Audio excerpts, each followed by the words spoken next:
Bien entendu, je ne pouvais pas passer ici au CES sans vérifier la rumeur autour de la Nintendo Switch 2 pour voir ça de mes propres yeux.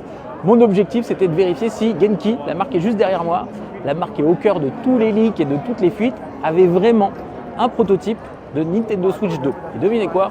Ils avaient bien un modèle 3D qui n'est pas exposé comme ça devant tout le monde, mais il faut passer en arrière-boutique et ils me l'ont montré.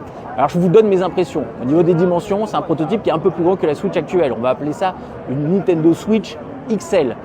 L'écran, c'est un écran plus grand, a priori qui sera OLED de 8,4 pouces, donc qualité visuelle qui normalement devait être légèrement meilleure. Au niveau des Joy-Con, ils sont plus gros puisque l'écran est plus gros. Et la grosse nouveauté, c'est une attache magnétique avec un petit bouton d'éjection à l'arrière.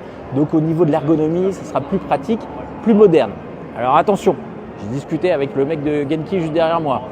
Il m'a dit que Nintendo était passé avec les avocats, qu'eux, ils n'avaient rien à se reprocher parce qu'ils n'avaient jamais signé un papier avec Nintendo. Aucun accord de confidentialité, aucun NDA. Donc la marque japonaise, eux, ils sont tranquilles. En revanche, ils m'ont dit qu'ils étaient sûrs que la Nintendo Switch 2, à quelques détails près, elle ressemblera à ce prototype 3D. Alors, est-ce qu'ils ont fait ça pour faire le buzz? Et à ce moment-là, on s'intéresse à leur marque et c'est vrai, peut-être on serait jamais venu sur leur stand, pour être franc. Et là, à ce moment-là, c'est un coup de génie ou au final, c'est un coup de bluff de la part de Nintendo et au final, c'est vraiment le